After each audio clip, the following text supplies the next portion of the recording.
à la recherche d'une porte temporelle près de Bugarache. Et s'il existait une porte temporelle près de Pic de Bugarache?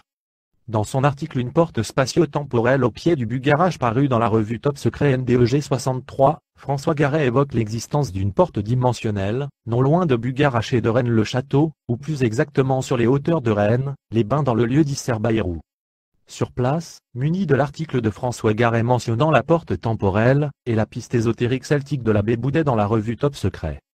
Henri Boudet, prêtre de Rennes-les-Bains, à la fin du XIXe siècle connaissant personnellement son homologue de Rennes-le-Château, le plus connu abbé Saunière, affirme dans son livre La vraie langue celtique paru en 1886, qu'il existe près de Rennes-les-Bains des vestiges de la culture celtique.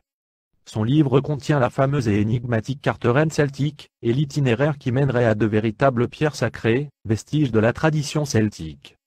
Voici ce qu'on trouve dans son livre. Du haut de la crête, en regardant vers le sud, on voit se dessiner une longue ligne de rochers aigus de toutes formes et de toutes dimensions, bien orientés, d'ailleurs, du levant au couchant, et s'étendant depuis le col de la Salle jusqu'au-delà de la Blanque. Le nombre des aiguilles naturelles y est considérable, néanmoins, au milieu d'elles, une multitude d'autres roches taillées en pointe, sont redressées par la main de l'homme, et constituent de vrais menhirs, comme on peut s'en convaincre soi-même, en examinant la pose de ces grandes pierres, qui sont d'un facile accès. La fatigue se fait bien un peu sentir en grimpant sur les flancs du Cerbaïrou par des sentiers peu fréquentés, mais on est largement dédommagé, lorsqu'on est en présence du travail gigantesque fait par nos ancêtres, source. Les menhirs décrits dans l'ouvrage de l'abbé Boudet. Avec ces maigres indications, nous voilà Particemont Amidéiment et moi-même, sur la piste de ces fameux menhirs, voir si éventuellement il ne se passerait pas, dans cet endroit mystérieux des phénomènes échappant à notre entendement. Dans l'article de François Garet, on trouve effectivement plusieurs photos ressemblant plus ou moins à cette description. Le rocher du Pin et la pierre rectangulaire.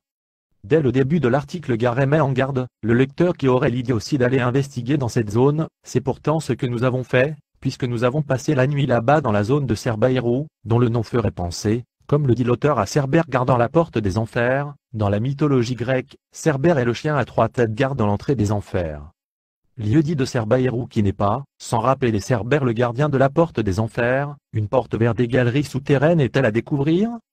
Monsieur Garet dit avoir croisé un soir dans la brume en compagnie de son chien, comme venu de nulle part au travers des arbres, un mystérieux individu couvert d'un chapeau qui a aussitôt disparu, comme si, ainsi que le précise l'article, plusieurs réalités dimensionnelles se superposaient dans ce lieu, de quoi mettre dans l'ambiance de la soirée. La carte de la zone mystérieuse du Cerbaïrou au-dessus de Rennes, les bains où se trouveraient des vestiges archéologiques celtiques, la fameuse porte du temps décrite dans l'article de François Garet.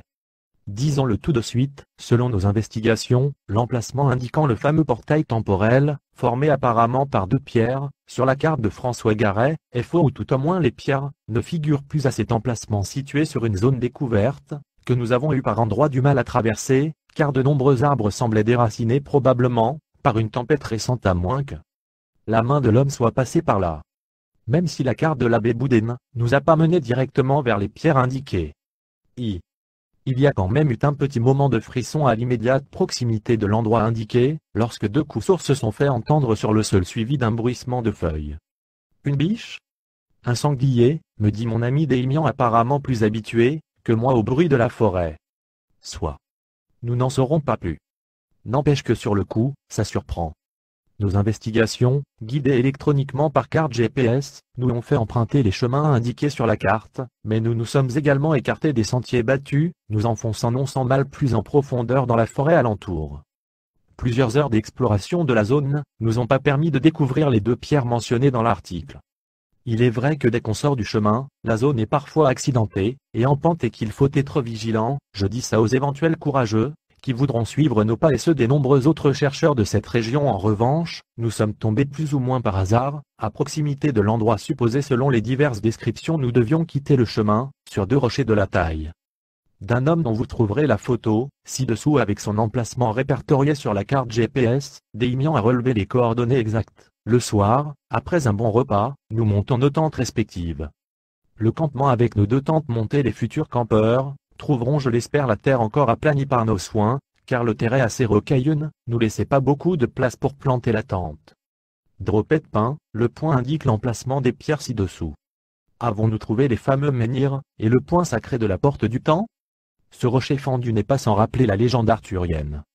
Dans l'histoire de Merlin, le trône du royaume celte était vacant, et convoité par de nombreux nobles, qui se battaient fréquemment pour se l'approprier. Devant cette discorde, le magicien Merlin convoque les barons du royaume à l'ogre pour la veille de Noël. Dans la nuit apparaît mystérieusement un bloc de pierre carrée supportant une enclume dans laquelle est plantée une épée. Sur la lame est écrit que celui qui parviendrait à l'en retirer deviendrait le roi de toute la Bretagne. Personne n'y parvint, sauf le jeune Arthur. La pierre fendue de Cerberus, qui n'est pas sans rappeler la légende celtique arthurienne.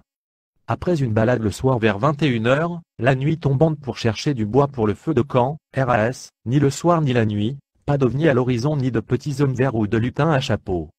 Un repos bien mérité et le lendemain en redescendant, une baignade dans les sources chaudes de Rennes, les bains pour se détendre de la marche. Le seul truc bizarre c'est quand je me mets à rêver la nuit que je suis transporté à la maison, que je discute avec mon épouse, croyant vraiment que je suis transporté à plusieurs centaines de kilomètres de là. Vous savez comment sont certains rêves, que l'on croit plus réels que la réalité.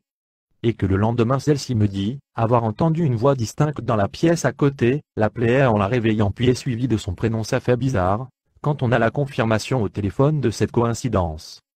Conclusion, nous pensons que l'article de François Garret est légèrement surjoué au niveau de l'ambiance paranormale du lieu, même si nous ressentions bien que nous n'étions pas dans un lieu touristique commun, mais peut-être sur une terre sacrée.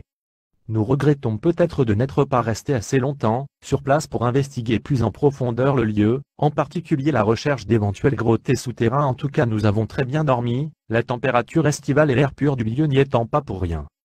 Si la vérité est peut-être encore ailleurs, c'est en revanche un jeu de pistes passionnant à mettre en corrélation bien sûr avec les autres lieux mystérieux de la région, Rennes-le-Château, le pic de Bugarach, le mythique trésor des Templiers. Nous espérons vous avoir donné envie d'explorer le coin, et avoir apporté une pierre à l'édifice de la recherche ésotérique et mystique dans la région.